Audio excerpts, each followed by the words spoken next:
야고보서 5장 7절과 8절을 가지고 오늘 말씀을 나누겠습니다.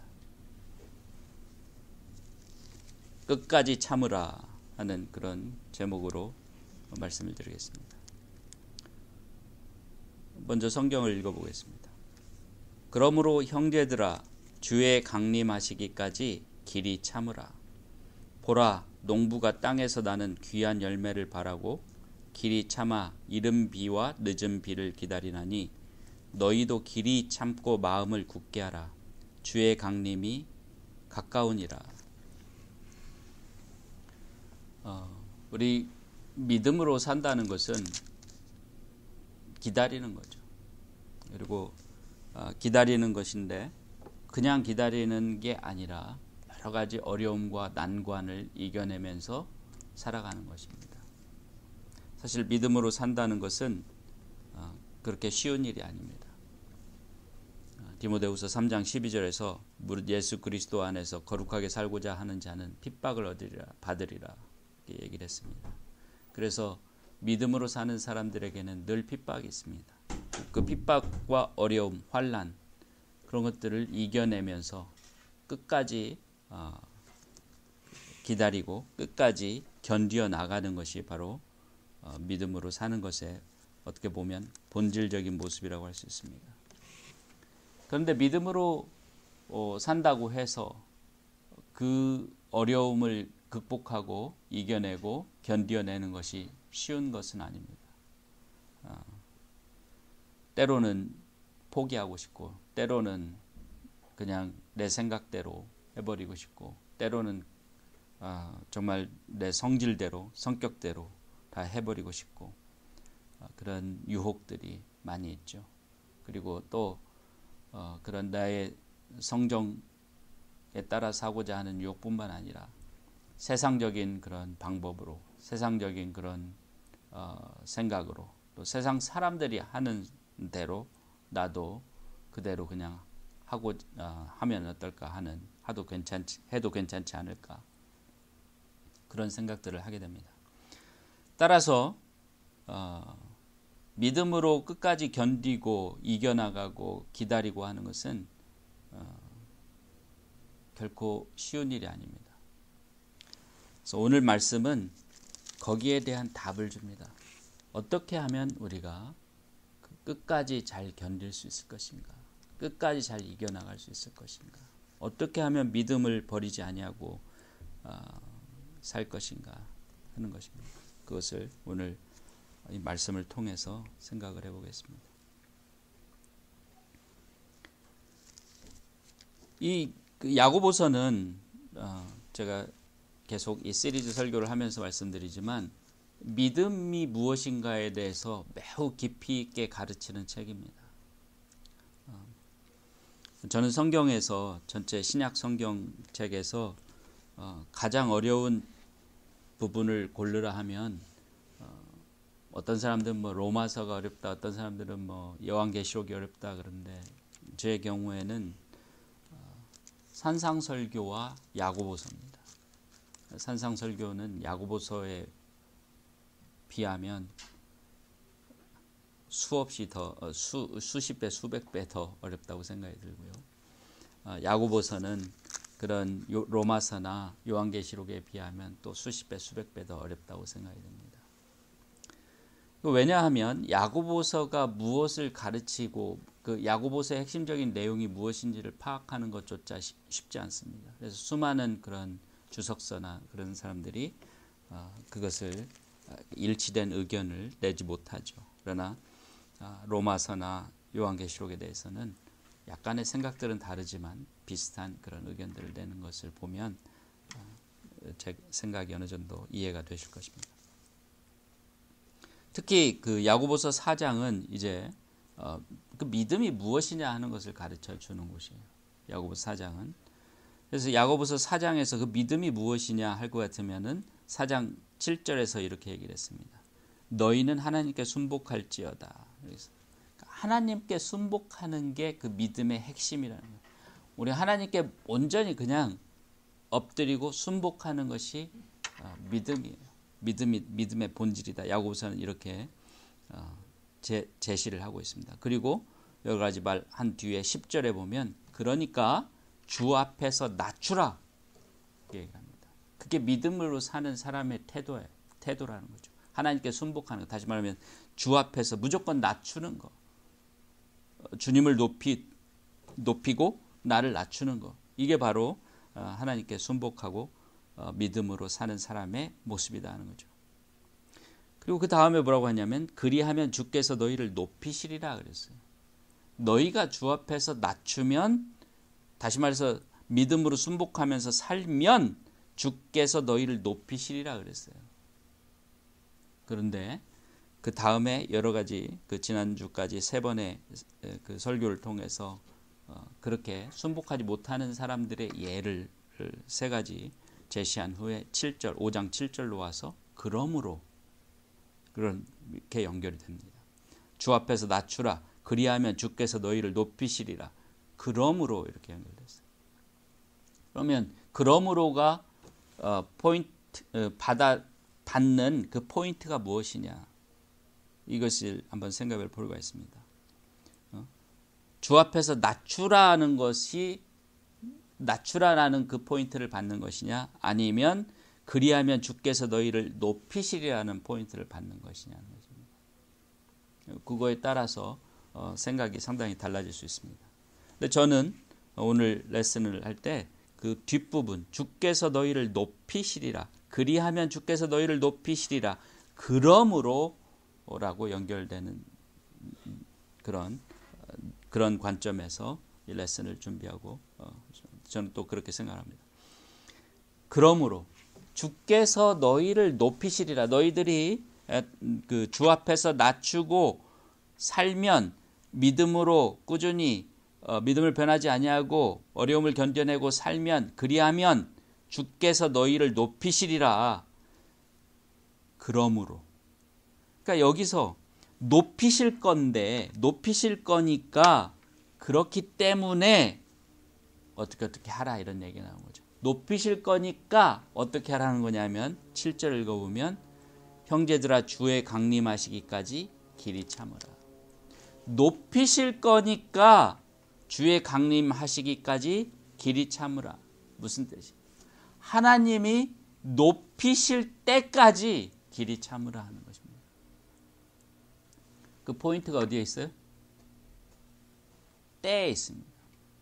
하나님께서 반드시 너희를 높이실 것이다 하고 4장 10절에서 얘기를 했어요.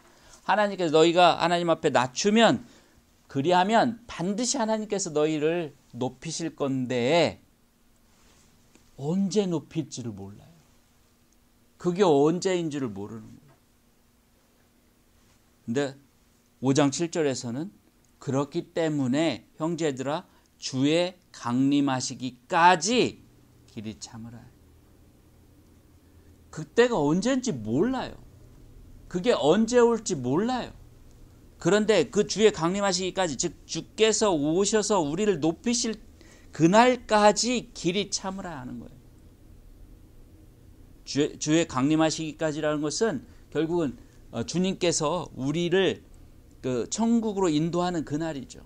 우리가 죽은 날이 될 수도 있고, 우리가 죽기 전에 주님께서 오시면 그 마지막 심판날이 될 수도 있겠죠. 어쨌든 간에 주님께서 우리를 심판하셔서 우리가 천국에 들어가게 되는 그 날까지, 그 순간까지 길이 참으라 하는 거예요.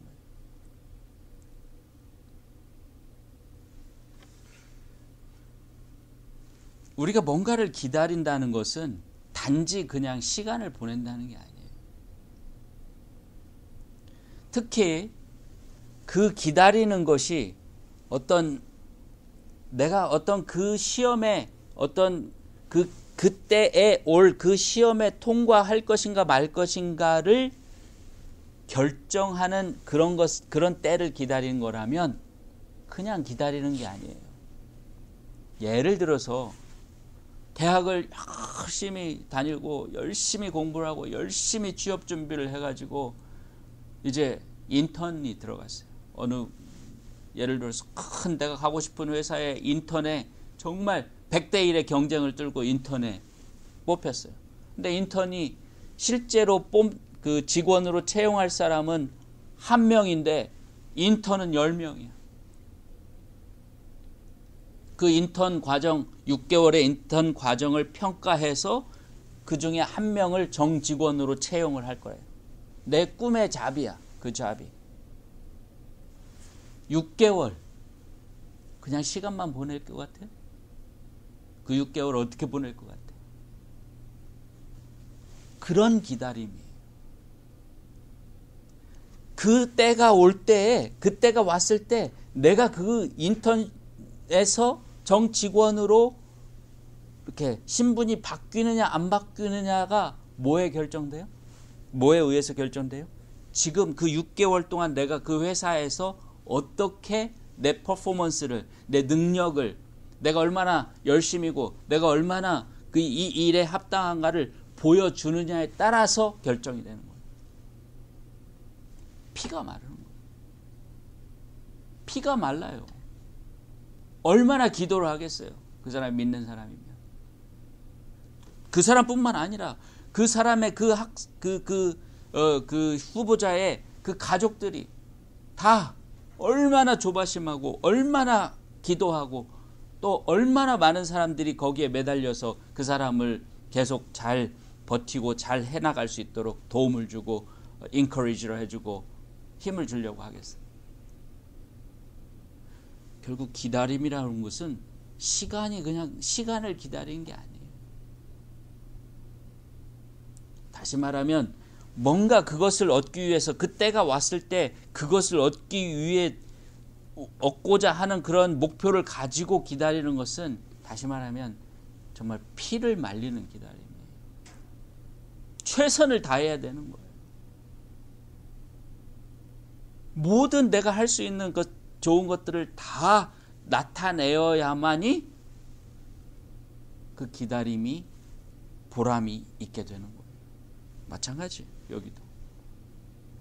왜 주의 강림하시기까지 길이 참으라 그랬겠어요? 주가 강림하시면 뭘 하시냐면 최후의 심판을 하십니다. 우리가 죽으면 하나님 앞에 가서 심판을 받습니다. 그래서 우리가 죽기 전에 주가 강림하지 않으시고 우리가 죽으면 하나님 앞에 심판받는 그날까지, 죽기까지란 뜻이 되는 거예요. 근데 그 죽기까지 또는 우리가 살아있는 동안에 주께서 강림을 하시면, 주님께서 다시 오셔서 심판을 하시면 그 심판을 받을 때에 우리가 그 과연 천국에 들어갈 수 있는 그런 퀄리피케이션이 될 것이냐, 천국에 들어가거라 아니면 지옥으로 가라 라고 할 것이냐, 그게 결정되는 기다림이에요. 그 결정되는 날을 기다리는 거예요. 우리는 그 때를 기다리는 게 아니라 어떻게 보면 그 결정을 기다리는 거예요. 6개월이라는 인턴십이 끝나는 그때만 기다리면 얼마나 편하겠어요. 6개월? 이런 말 있죠. 그래서 군대에는 이런 유머가 있습니다. 국방부 시계는 거꾸로 매달아 놔도 간다. 거꾸로 매달아 놓는다. 퀄리티가 엉망이어도 상관없다는 뜻이에요. 어떻게든 시간은 간다. 군대에서 뭐 너 잘했으니까 제대하고 잘못했으니까 제대 못해? 그런 거 없어요. 시간이 되면 그냥 제대하는 거예요. 그러니까 요령도 피우고 온갖 그런 그러기도 하는 그런 사람들도 있죠. 저도 좀 그런 편이었는데. 하지만 이건 달라요. 인턴십은 달라요. 요령을 피워? 그냥 바로 체크하는 거예요. 그 상사들이.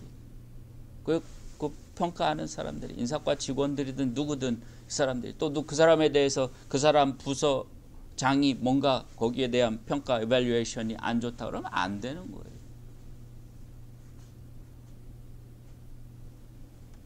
한마디로 그냥 최선을 다해야 되는 거예요. 몸과 마음을 다 바쳐야 되는 거예요. 심판은 오죽하겠냐. 주님께서 오셔서 하실 그 말씀, 지옥에 가라. 아니, 너는 정말 잘했으니까 천국에 가라.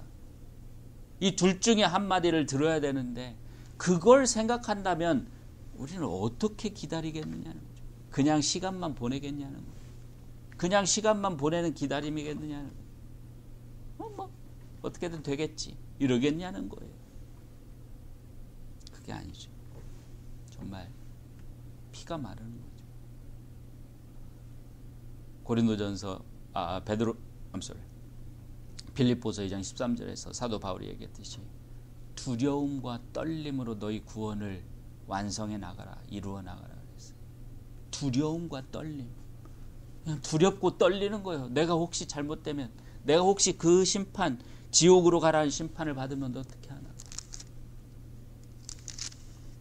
그래서 주의 강림하시기까지 길이 참으라 이 말이에요. 포인트가 어딨냐? 주의 강림이라.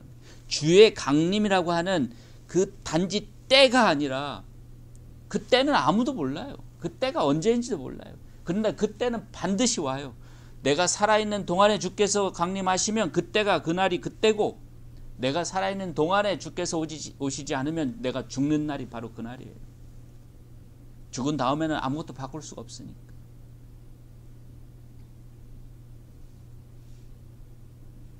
그런데 그때까지 어떻게 하냐면 길이 참으라. 길이 참으라. 우리 한국말로 길이 그러면은 정말 끝까지 변함없이 흔들림 없이 아무리 오래 걸려도 이런 뜻이죠. 참으라. 견뎌라. 이겨내라. 이런 뜻이죠. 이 원어를 보면 이게 무슨 뜻이냐면 멀리 봐라. 이런 뜻이죠. 멀리 보고 이렇게 참으라. 이런 뜻입니다. 본래는 이게 하나님께 쓰여진 말이에요. 그러니까 많이 쓰여지는 말입니다. 출애굽기 34장 6절에 보면 하나님은 어떤 분이다 이렇게 계시를 한 게 있는데, 하나님은 성내기를 더디하신다 이런 표현이 있는데, 그때가 길이 참으신다. 하나님이 만약에 길이 참지 않으시면, 하나님께서 만약에 이 본질, 본성을 갖고 계시지 않으면 살아남을 사람이 아무도 없어요. 죄 하나만 지으면 그 자리에서 벼락 맞아 죽게 돼 있다면, 하나님이 그걸 참지 못하고 그 벌을 바로 그 자리에서 주신다면 살아남을 사람이 단 하나도 없어요. 그러나 하나님은 어느 때를 정해놓으시고, 하나님만이 아시는 그 아들 예수님도 모르시는 그 하나님만이 아시는 그 때를 정해놓으시고, 그때까지는 사람들에게 기회를 주시는 겁니다.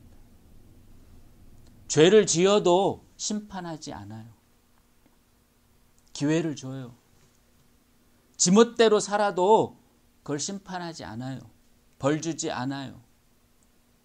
참아주시는 겁니다. 왜? 다시 회개하고 하나님께로 돌아오기를 원하시기 때문에. 그게 하나님의 사랑이에요. 다시 말하면 여기서 길이 참는다는 것은 그 하나님의 극진하신 그 사랑을 표현하는 거예요. 다 참으시는 거예요. 에이티스트들 무슨 하나님이 있냐고. 아이고 뭐 하나님 뭐 어떤 사람 이렇게까지 말을 하는 사람도 있더라고요. 그런 게 하나님이라면 난 뭐 하나님한테 내 침을 뱉겠다. 자기가 하나님 알지도 못하면서 그 하나님을 믿는다고 거짓으로 믿는 그 사람들을 보면서, 그 위선자들을 보면서 마치 그 위선자들이 하는 행동이 마치 하나님이 가르치시는 것처럼 어리석은 착각을 하고, 하늘에 구름이 콱 끼어서 흐린 날, 비가 오는 날, 해가 없다고 그 해가 없어요? 아니 해가 안 보인다고 그 해가 지금 저 우주에 떠 있지 않냐고요.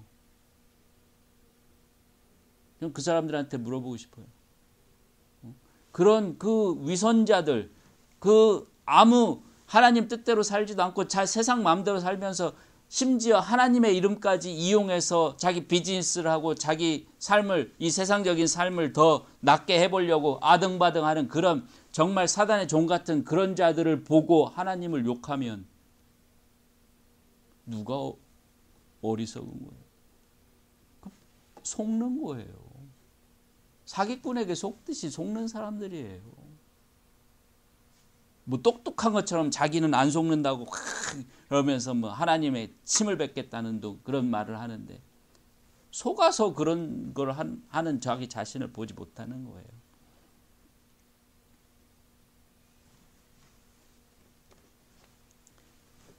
그러나 하나님은 참는 겁니다. 그런 인간들조차도 참는 거예요. 그런 인간들, 그런 모욕적인 것조차도 참는 겁니다. 하나님이 능력이 없어서 그 사람을 심판하지 않는 게 아니에요. 하나님께서 그 소리를 듣지 못하시기 때문에, 즉 존재하지 않는 신이기 때문에 가만히 계신 게 아니에요. 길이 참아주는 겁니다. 아직 때가 안 됐으니까. 그 사람에게도 세컨드 찬스, 다시 한번 기회를 주시기 위해서 참는 겁니다.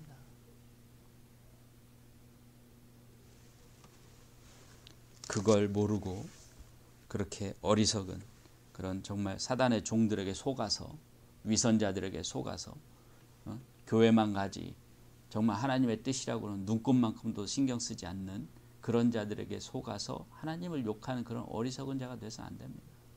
그건 하나님이 오래 참으시고 정말 그 극진하신 그 아들을 주기까지 그 죄인들을 구원하시고자 하시는 그 하나님의 사랑, 그 하나님의 인내와 그 참으심을 모욕하는 것입니다. 그 죄를 어찌 감당하려고 그런 행동을 하는지 다시 한번 생각해 볼 필요가 있습니다.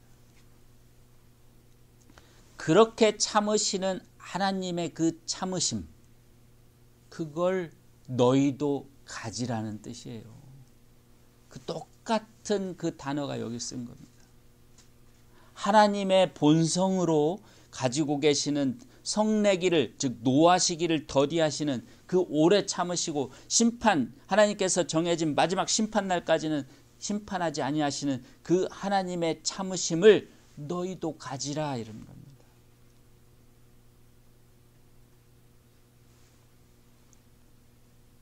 우리는 쉽게 말을 하죠.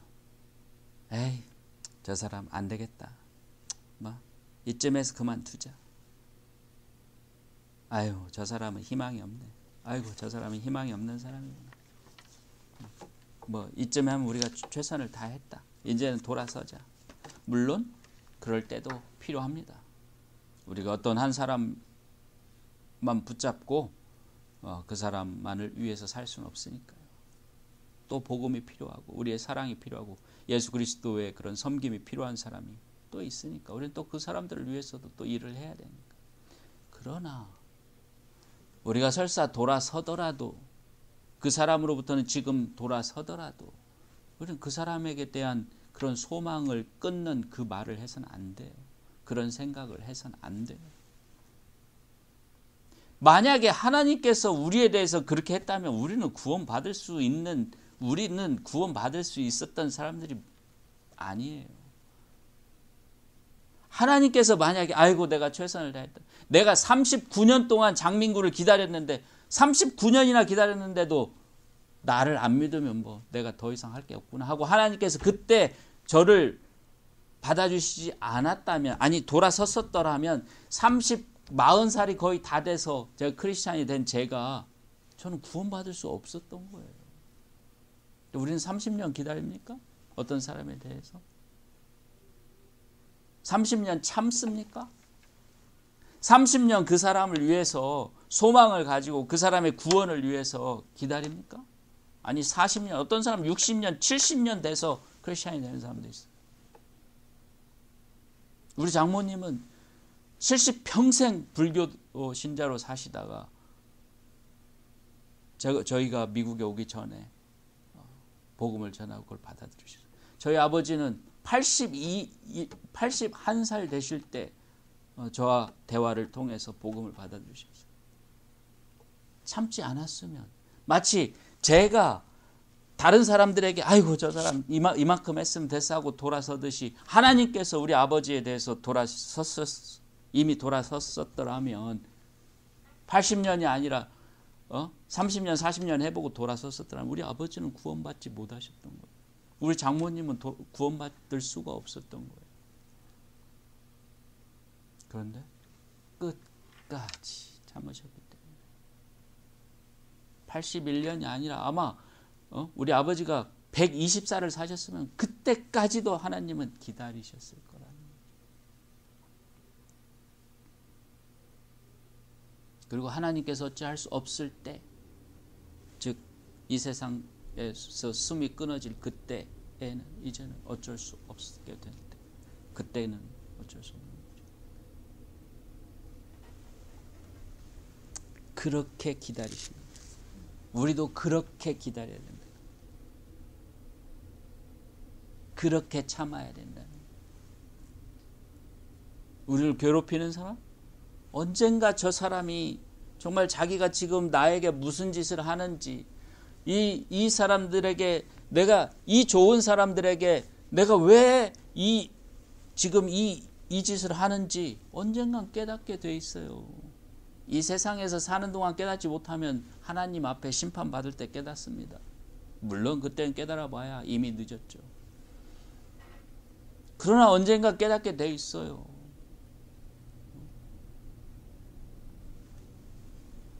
우리는 그 사람이 죽을 때까지 기다려줘야 돼요. 그 소망을 끊으면 안 돼요. 마음속에서 그 사람을 버리면 안 돼요. 절대로. 만약에 하나님께서 우리를 그러시다면 우리가 구원받을 수 없었다는 것을 생각하고 우리 또한 그 사람에 대해서 그렇게 하면 안 돼요. 뭐가 어려워요? 마음속에서 그 사람을 버리지 않는 게 그렇게 어려워요? 하나도 어려운 거 아니에요. 그냥 놔두면 돼요. 지금은 내가 힘들고 피곤하고 하니까 좀 하고 가끔 생각날 때 기도해야지 하고, 나중에 그러다 보면 마음속에 그 사람을 버리지 않으면 나중에 그 사람을 더 위해서 더 열심히 기도해야겠구나, 더 열심히 더 섬겨야겠구나, 더 열심히 사랑해야겠구나, 그런 생각과 힘이 생길 때가 있습니다. 근데 마음속에서 버려버리면 끝나는 거예요. 우리가 뭔데 하나님께서 그 참으시는, 하나님께서 기다리시는 그 사람들을 우리가 뭔데 버려요? 그러고서도 하나님의 종이라고, 그러고서도 하나님의 자녀라고, 그러고서도 크리스찬이라고 할 수 있어요? 없어요.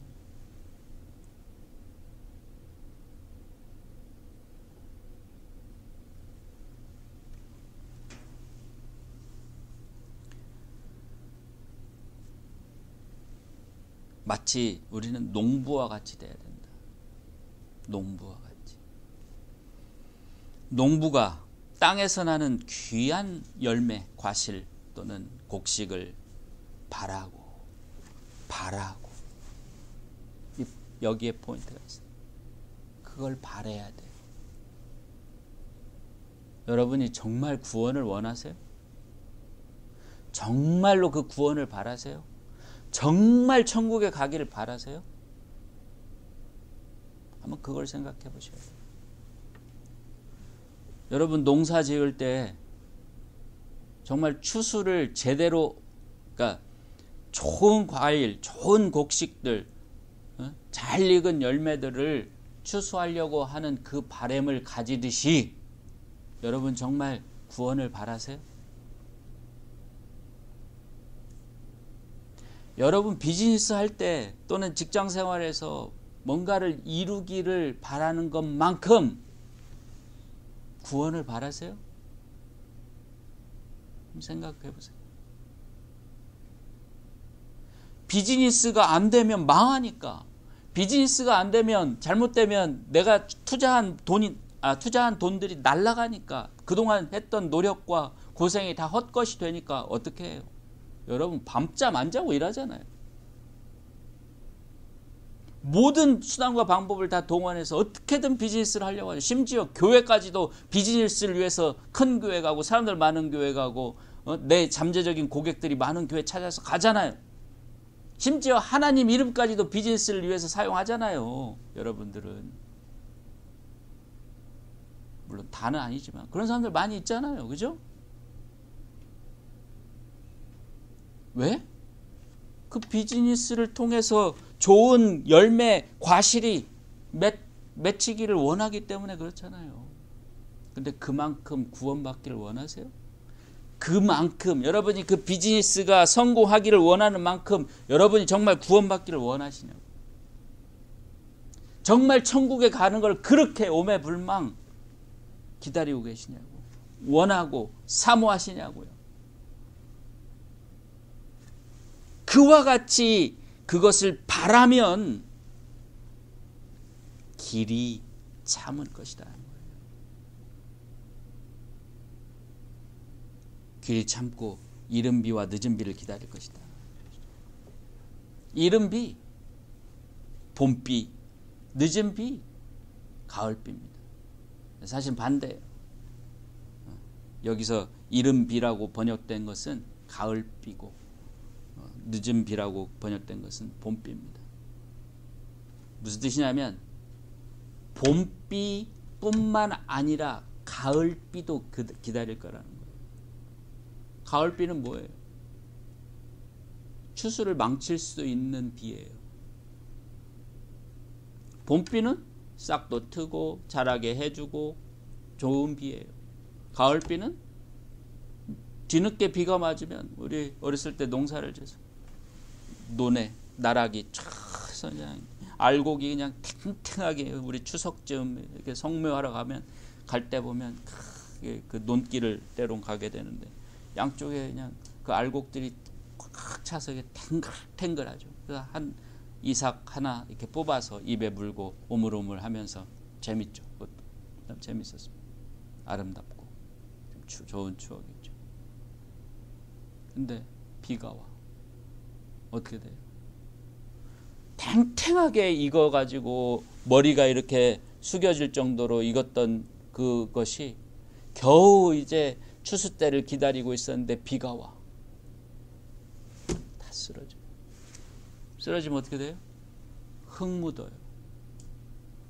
옛날에는 농협에서 흙 묻은 쌀은 고급 쌀로 사주지도 않았어요.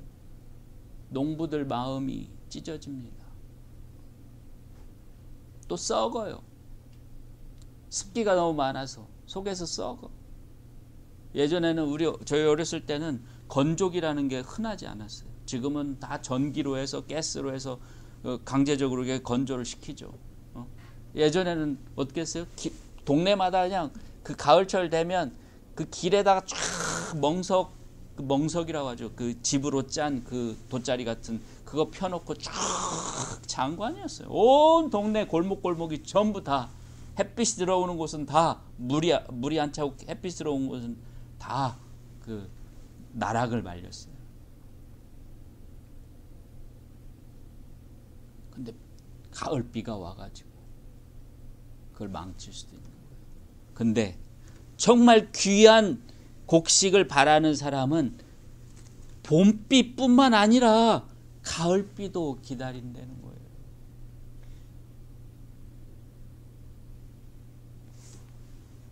그것이 가을비도 맞기를 기다린다는 거예요.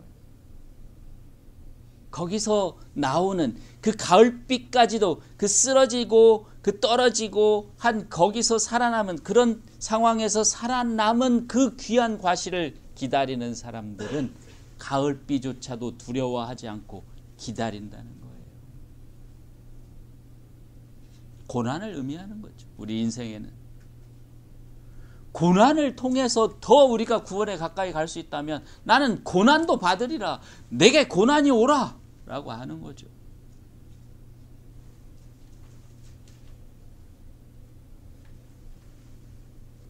그와 같이 너희도 길이 참고 마음을 굳게 하라. 고난을 두려워하지 말라. 가을비를 두려워하지 말라 이거예요.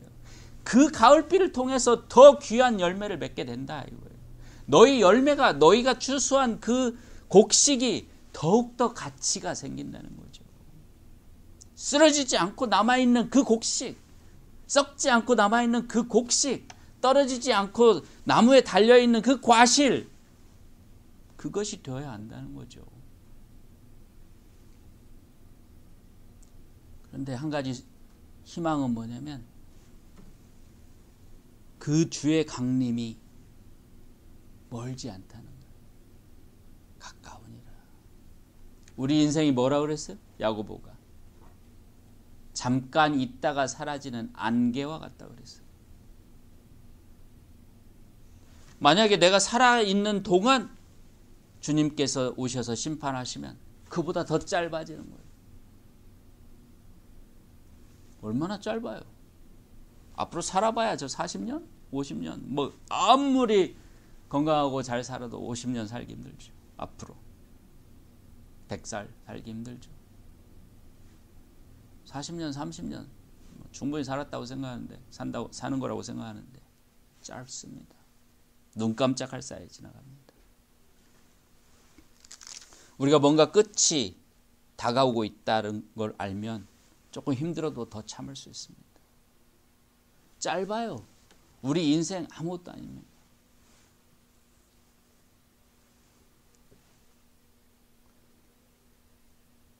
제 친구 중에 이런 사람이 있습니다. 그 친구가 처음으로 그 미니스트리를 시작하는데 아무것도 준비되지 않은 상태에서 그 미니스트리를 시작했다고 그래요. 뭐 복사기 하나도 제대로 된 게 없고, 그래서 그 프린터, 집에 있는 그 잉크젯 프린터로 그 주보를 복사해 가지고 해야 되고, 너무너무 번거롭고 그렇죠. 아무도 도와주는 사람이 없고.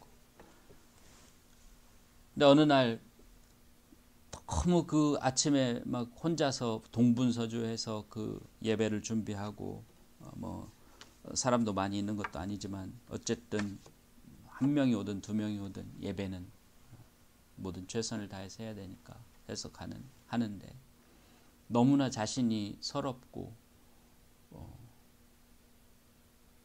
참 내가 뭐하나, 왜 이렇게 사나. 그 친구는 사실은 한국에서는 잘 나가는 사업가였었어요. 그런데 하나님의 부르심을 받고 그 미니스트리를 하기 위해서 그 당시에는 이제 신학교를 다니고 있으면서 그 동네에 사는 한국 분들 몇 분을 섬기기 위해서 이제 그 미니스트리를 시작합니다.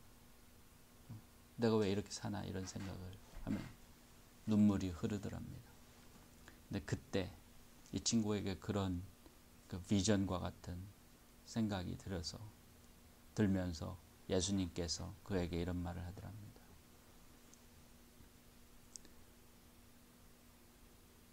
너도 힘드니? 나도 힘들었다. 내가 십자가를 지고 갈 때 힘들었다. 하지만 그게 그렇게 오래 가진 않는다. 그렇게 얘기를 했다고 합니다. 그래서 이 친구는 그로부터 큰 힘을 얻고, 우리가 미니스트리 하는 것도 사실 얼마 안 돼요. 제가 여기서 올해 9월부터 우리 장로님들이 한국인들을 상대로 해서 그 한국 예배를 시작해 보라고 해서 미국 교회에서 지금 한국 예배를 하고 있는데, 이 기회가 얼마나 있을 거라고 생각합니까? 아니, 꼭 이것뿐만 아니고 우리가 이 열정과 힘을 다해서 미니스트리를, 그 복음을 전하고 우리 주변에 있는 사람들에게 복음을 가지고 사랑으로 섬기는 그 미니스트리를 할 수 있는 기회가 얼마나 있다고 생각하세요? 짧습니다. 그게 짧다는 거예요.